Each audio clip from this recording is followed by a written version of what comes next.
Hi friends, welcome to my channel zoology world. இன்றைக்கி நம்ம என்ன பார்க்க போகிறோம் அப்படின்னா, பிளாசண்டாவை ஏன் நம்ம எண்டோக்ரைன் டிஷ்யூ அப்படின்னு சொல்கிறத ஏன் அப்படி சொல்கிறோம் அப்படிங்கிறத தான் ஃபஸ்ட்டு பார்க்க போகிறோம். சரிங்களா? இது வந்து டெம்பரவரி எண்டோக்ரைன் கிளாண்ட் அப்படின்னு சொல்லுவோம். ஸோ டெம்பரவரி அப்படின்னா ஏன் அப்படி சொல்கிறோம் அப்படின்னா, ஃபஸ்ட்டு வந்து இது ப்ரெக்னன்சி அப்போ மட்டும்தான் டெவலப் ஆகும், சைல்டு பர்த் வரைக்கும் இருக்குமே தவிர அதுக்கப்புறம் இது என்ன ஆகாதுன்னா ஃபீமேலோட பாடியில் பர்சிஸ்ட் ஆகாது. அதனால இதை டெம்பரவரி அப்படின்னு சொல்கிறோம். அடுத்து இது ஏன் நம்ம எண்டோக்ரைன் கிளாண்ட் அப்படின்னு சொல்கிறோன்னா, இது வந்து நிறைய ஹார்மோன்ஸை ப்ரெக்னன்சியை மெயின்டைன் பண்ணுறதுக்கும் டெலிவரிக்கு தேவையான ஹார்மோன்ஸையும் எல்லா ஹார்மோனும் இதோட பிளாசண்டாவோட செக்ரீஷன்ல இருந்து தான் கிடைக்கிது. பிளாசண்டால இருந்து தான் நமக்கு ஃபார்ம் ஆகுது. சரிங்களா? ப்ரொடியூஸ் ஆகுது. அதனால இதை நம்ம என்னன்னு சொல்கிறோம் அப்படின்னா எண்டோக்ரைன் கிளாண்ட் அப்படின்னு சொல்கிறோம். ஸோ ஃபஸ்ட்டு ஹார்மோன் எது அப்படின்னு பார்த்தோம்னா HCG, ஹியூமன் கோரியானிக் கொனடோட்ராபின். அடுத்த ஹார்மோன் எது அப்படின்னா HCS, ஹியூமன் கோரியானிக் சொமேட்டோட்ராபின் அப்படின்னு சொல்லக்கூடிய ஹார்மோன். அடுத்து தேர்ட் ஹார்மோன் எது அப்படின்னு பார்த்தோம் அப்படின்னா, இல்லைன்னா இதை நம்ம பிளாசென்டல், ஹியூமன் பிளாசென்டல் லாக்டோஜன் அப்படின்னு சொல்லலாம். சரிங்களா? அடுத்த ஹார்மோன் எது அப்படின்னா ஈஸ்ட்ரோஜன். அடுத்தது ப்ரொஜெஸ்ட்ரான். இது எல்லாமே ப்ரெக்னன்சியோட ஃபஸ்ட்டு டேல ஆரம்பித்து டில் 280 டேஸ், அந்த ஜெஸ்டேஷன் பீரியட் முடிகிற வரைக்குமே இந்த எல்லா ஹார்மோன்ஸும் என்ன ஆக ஆரம்பிக்கும், ப்ரொடியூஸ் ஆக ஆரம்பிக்கும். பட் லாஸ்ட் ஃபேஸில், சரிங்களா, கடைசி ஒரு மாதம் முன்னாடி, டெலிவரிக்கு ஒரு மாதம் முன்னாடி மட்டும் செக்ரேட் ஆகக்கூடிய ரிலாக்ஸின் அப்படிங்கிற ஒரு ஹார்மோன் இருக்குது. சரிங்களா? இந்த ஹார்மோனோட வேலை என்ன அப்படின்னா, ஃபீமேலோட ஹிப்பில் இருக்கக்கூடிய பெல்விக் லிகமெண்ட்டை ரிலாக்ஸ் பண்ணுறது தான் இந்த ரிலாக்ஸினோட வேலை. சரிங்களா? அடுத்து நம்ம என்ன பார்க்க போகிறோம் அப்படின்னா பார்ச்சுரேஷன் அண்ட் லாக்டேஷன்.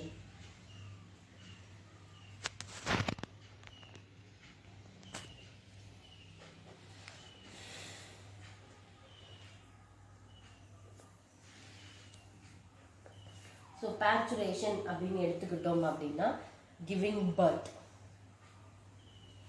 குழந்தை பிறக்கிற அந்த ப்ராசஸை தான் நம்ம என்னன்னு சொல்கிறோம், பார்ச்சுரேஷன். சரிங்களா? இந்த பார்ச்சுரேஷனை கலெக்டிவாக நம்ம லேபர் அப்படின்னு கூட சொல்லலாம். ஸோ இந்த லேபர் வர்றதுக்கான முக்கிய ரீசன் என்ன அப்படின்னு பார்த்தோம்னா, யூட்ரஸ் வந்து பீரியாடிக்காக என்ன ஆகுது அப்படின்னா கண்ட்ராக்ட் ஆகுது. ஸோ அந்த கண்ட்ராக்ஷனை, சரிங்களா, ஒரு 8th மந்தோட 8th இல்லை 9th மந்தோட ஸ்டார்டிங்ல இருந்து நம்மளால என்ன பண்ண முடியும்னா, அடிக்கடி அந்த யூட்ரஸ் சுருங்கி விரியும் போது அந்த வலி தெரியும் அப்படின்னு சொல்லுவாங்க. ஸோ அந்த கண்ட்ராக்ஷன், அதை தான் நம்ம என்னன்னு சொல்றோம், பாக்ஸ்டர் ஹிக்ஸ் கண்ட்ராக்ஷன் அப்படின்னு சொல்றோம். ஓகேங்களா? ஃப்ரீக்வெண்ட்டாக யூட்ரஸ் என்ன ஆகுது, கண்ட்ராக்ட் ஆகி ரிலாக்ஸ் ஆகுது. எதுக்காக அப்படின்னா, ஒரேடியா அதோட சைஸ்ல அது என்ன ஆயிருக்கு அப்படின்னா 20 டைம்ஸ் இன்க்ரீஸ் ஆயிருக்கு. சரிங்களா? 2 to 3 இன்ச்சஸ் இருக்கக்கூடிய ஒரு யூட்ரஸ் அவ்வளோ பெரிய ஒரு 2.5-3 கிலோ வெயிட் இருக்கக்கூடிய பாப்பாவை தாங்குற அளவுக்கு என்ன இருக்குன்னா எலாஸ்டிசிட்டி பெருசாகி நல்லா பெருசாக மாறி இருக்கு. அப்படி இருக்கிறதால அது என்ன ஆகுது, பீரியாடிக்காக கண்ட்ராக்ட் ஆகி ரிலாக்ஸ் ஆகி பார்ச்சுரேஷன் ப்ராசஸுக்கு ரெடி ஆகுது. ஸோ அந்த கண்ட்ராக்ஷனை தான் நம்ம என்னன்னு சொல்கிறோம், பாக்ஸ்டர் ஹிக்ஸ் கண்ட்ராக்ஷன் அப்படின்னு சொல்லலாம். ஆர் இதை நம்ம ஃபால்ஸ் லேபர் அப்படின்னு சொல்லலாம். சரிங்களா? அடுத்து ப்ரெக்னன்சியோட ஸ்டேஜஸ் இன்க்ரீஸ் ஆக ஃபீமேலோட பாடியில ஈஸ்ட்ரோஜனோட அளவு என்ன ஆகும்னா அதிகமாகிக்கிட்டே வரும். சரிங்களா? இந்த ஈஸ்ட்ரோஜன் என்ன பண்ணுது அப்படின்னா யூட்ரைன் கண்ட்ராக்ஷனுக்காகவும், யூட்ரைன் கண்ட்ராக்ஷன் ஃபீட்டஸை கீழ் நோக்கி டவுன்வர்ட்ஸா நகர்றதுக்காகவும் இது என்ன பண்ணுதுன்னா ஹெல்ப் பண்ணுது. ஓகேங்களா? அடுத்து நம்ம பார்க்க போறது ஃபீட்டல் எஜெக்ஷன் ரிஃப்ளெக்ஸ். என்ன இது ஃபீட்டல் எஜெக்ஷன் ரிஃப்ளெக்ஸ் அப்படின்னு பார்த்தோம் அப்படின்னா, dilation of cervix will takes place. So இந்த சர்விக்ஸ் டைலேட் ஆக வெஜைனல் கெனலும் சேர்ந்து என்ன ஆகுதுன்னா டைலேட் ஆகுது. அதனால ஃபீட்டஸால சீக்கிரமா என்ன பண்ண முடியும்னா வெளியே வர முடியும். ஓகேங்களா. இதை தான் நம்ம என்னன்னு சொல்கிறோம், ஃபீட்டல் எஜெக்ஷன் ரிஃப்ளெக்ஸ் அப்படின்னு சொல்கிறோம். ஸோ இதை இனிஷியேட் பண்ணுறதுக்கு நமக்கு யார் வேணும் அப்படின்னா ஆக்சிடாசின் வேணும். சரிங்களா. இந்த ஆக்சிடாசினை தான் நம்ம என்னன்னு சொல்லுவோம் அப்படின்னா பார்ச்சுரேஷன் ஹார்மோன் அப்படின்னும் சொல்லலாம். டெலிவரிக்கு ரொம்ப ரொம்ப முக்கியமான ஒரு ஹார்மோன் இந்த ஆக்சிடாசின். ஓகேங்களா. ஸோ இது எங்கேருந்து செக்ரேட் ஆகும் அப்படின்னா நம்மளோட பிட்யூட்டரி கிளாண்ட்ல இருந்து. ஸோ இந்த ஆக்சிடாசின் தான் என்ன பண்ணுது அப்படின்னா யூட்ரைன் மசில்ஸை கண்ட்ராக்ட் பண்ண வச்சு ஃபீட்டஸை ஃபீமேலோட யூட்ரஸ்லேருந்து எக்ஸ்பெல் பண்ண வைக்குது. சரிங்களா. ஸோ இந்த ப்ராசஸ் தான் நம்ம என்னன்னு சொல்கிறோம், பேச்சுரேஷன் ஆர் சைல்டு பர்த் அப்படின்னு சொல்கிறோம். சரிங்களா. ஸோ ஃபஸ்ட் என்ன ஆகுது, முதல்ல குழந்தை நல்லா பிளாசண்டாலேருந்து ப்ரொடியூஸ் ஆகக்கூடிய ஹார்மோன்ஸை வச்சு நல்லா டெவலப் ஆகுது சைஸில்.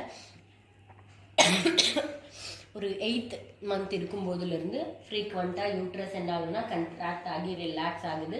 அதை நம்ம என்னென்னு சொல்கிறோம், பேக்ஸ்டர் ஹிப்ஸ் கண்ட்ராக்ஷன், அப்படி இல்லைன்னா ஃபால்ஸ் லேபர் அப்படின்னு சொல்கிறோம். அடுத்து என்ன ஆகுது அப்படின்னா ஃபீட்டல் எஜெக்ஷன் ரிஃப்ளெக்ஸ் மூலயமா சர்விக்ஸ் டைலேட் ஆகுது. அதோட சேர்ந்து வெஜைனல் கெனலும் டைலேட் ஆகுது. அப்படி டைலேட் ஆகுறதுனால ஃபீட்டஸுக்கு வெளியே வர ஈஸியாக இருக்கும். ஓகேங்களா. அடுத்து வரக்கூடியது ஆக்சிடாசின்.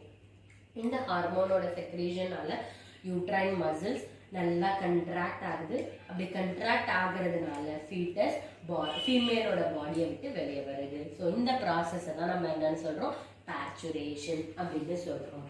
சரிங்களா. அடுத்தது இந்த பேச்சுரேஷன் முடிஞ்சதுக்கு அப்புறமா உள்ள இருக்கக்கூடிய ஆம்னியான். சரிங்களா. ஆம்னியான் என்ன ஆகும், ரப்சர் ஆகி ஆம்னியாட்டிக் ஃப்ளூயிட், ஆம்னியான் எல்லாமே என்ன ஆகிடும், ஃபீட்டஸ் முதல்ல வெளியே வரும். ஃபீட்டஸுக்கு அடுத்து இந்த ஆம்னியான், ஆம்னியாட்டிக் ஃப்ளூயிட் இது எல்லாமே என்ன ஆகிடுது, உள்ளேருந்து வெளியே வந்துடுது. ஓகேங்களா.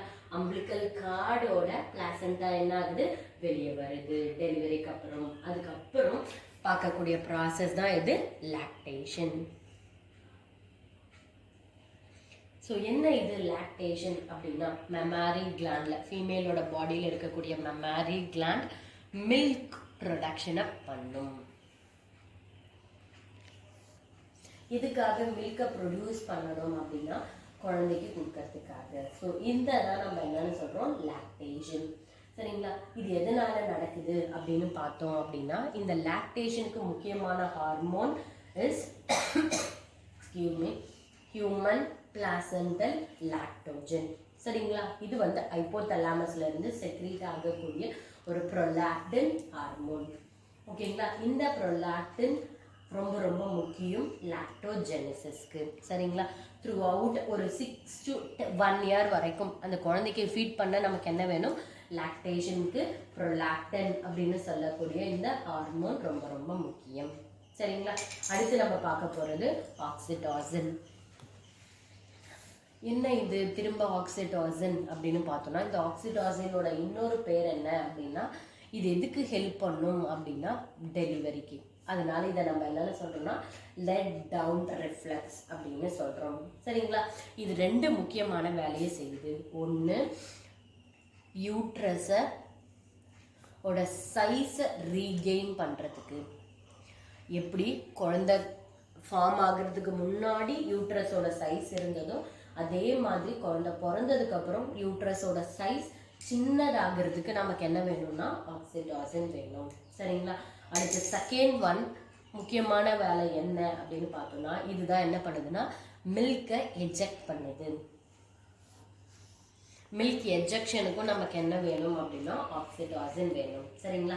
ஸோ மெமாரி கிளாண்டில் ஃபீட்டஸ் டெவலப் ஆகிட்டு இருக்கும்போதே மில்க் ப்ரொடியூஸ் ஆகி ஸ்டோர் ஆகி இருக்கும் ஆல்வியோலைக்குள்ள. Even though it is stored, it will not be ejected out by its own. ஓகேங்களா. எப்போ இந்த ஆக்சிடாசின் செக்ரீட் ஆகுதோ அப்போ மட்டும்தான் மில்க் என்ன ஆகும்னா எஜெக்ட் ஆகி வெளியே வரும். சரிங்களா. ஃபஸ்ட்டு ப்ரொடியூஸ் ஆகி வெளியே வரக்கூடிய மில்கை நம்ம என்னன்னு சொல்கிறோம் அப்படின்னா கொலாஸ்ட்ரம் அப்படின்னு சொல்கிறோம். ஸோ இந்த கொலாஸ்ட்ரமை பொறுத்த வரைக்கும் இது வந்து ஒரு நியூட்ரியன்ட் ரிச் ஃப்ளூயிட். சரிங்களா. குழந்தை பிறந்த சில நாளைக்கு வரக்கூடிய ஒரு இம்யூனிட்டி நிறைய இருக்கக்கூடிய ஒரு ஃப்ளூயிடை தான் நம்ம என்னன்னு சொல்கிறோம், கொலாஸ்ட்ரம் அப்படின்னு சொல்கிறோம். சரிங்களா. இதில் விட்டமின் ஏ இருக்குது, லெஸ் லாக்டோஸ் கம்மியான அளவில் லாக்டோஸ் இருக்குது, ஃபேட் எதுவுமே கிடையாது. அதிகமான அளவுக்கு புரோட்டீன் இருக்கு. இது வந்து ஒரு எல்லோ கலர்ல இருக்கக்கூடிய ஒரு ஃப்ளூயிட். இதுல முக்கியமா இருக்கக்கூடியது எது அப்படின்னு பார்த்தோம்னா ஆன்டிபாடி இம்யூனோகுளோபுலின் ஏ இருக்கு. அதனால இது என்ன பண்ணுது அப்படின்னா ஃபீட்டஸோட டைஜஸ்டிவ் ட்ராக்டை பாக்டீரியல் இன்ஃபெக்ஷன்ல இருந்து ப்ரொடெக்ட் பண்ணி ஃபீட்டஸோட க்ரோத்தை நல்லா ப்ரொமோட் பண்ணும். சரிங்களா? ப்ளஸ் ஈஸி டைஜஷனுக்கு ஹெல்ப் பண்ணுது. ஃபீட்டஸோட நார்மல் க்ரோத்துக்கு ஹெல்த்தியாக பாப்பா வளர்றதுக்கு நமக்கு என்ன வேணும்னா இந்த கொலாஸ்ட்ரம் கண்டிப்பாக வேணும். சரிங்களா? ஸோ இதோட நம்ம சாப்டர் 2 கம்ப்ளீட் பண்ணிட்டோம். ஸோ வீடியோ பிடிச்சிருந்தா லைக் பண்ணுங்கள், ஷேர் பண்ணுங்கள், மறக்காமல் சப்ஸ்கிரைப் பண்ணுங்கள் ஃப்ரெண்ட்ஸ்.